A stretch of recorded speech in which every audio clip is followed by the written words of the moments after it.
Assalamu alaikum warahmatullahi ta'ala wabarakatuh masu saurara ta barka da haka. Barka sai saduwa da kowane lokacin idan kana da fikiri na a shafin na Sadiq Ali Musa ko a YouTube ina maka sallama ya tada musulunci ko ita assalamu alaikum warahmatullahi ta'ala wabarakatuh. Nan mun zo saman Burj Milad ne. A nan yanzu zan nuna muku wasu tutoci da suka kasance na haramomi daban-daban kama daga kan Imam Ali har zuwa kan sauran a'imma.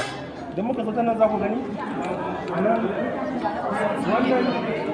wannan dauke gani wannan tuta ita ce ta Imam Ali alayhi salam wannan dauke gani ita ce ta kan haramin Imam Musa alayhi salam. Idan muka zana kuma za mu gana kan cewa rubuta na Imam Abbas ne wato dan Imam Hussein kamar yadda kallo a nan ga tutarsa nan.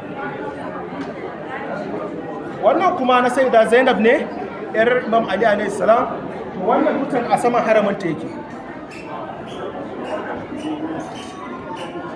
Dan kuma nan za ku ga kan cewa na Imam Rizani wannan akan saramin Imam Riza ka dauko shi aka kawo shi nan gashi nan a rubuta sunansa. Wannan kuma na tutar na haramin Imam Musa al-Kazim ne da Imam Muhammad al-Jawad.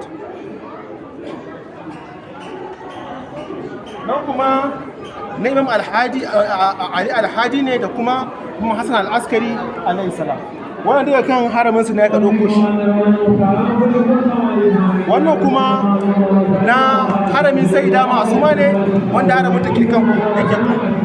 Wayannan tutoci ne masu daraja da aka dora su akan haramin bayin Allah aka kawo su nan dan yawon bude ido zai iya gani har ya shafa ya samu tabarrukin su.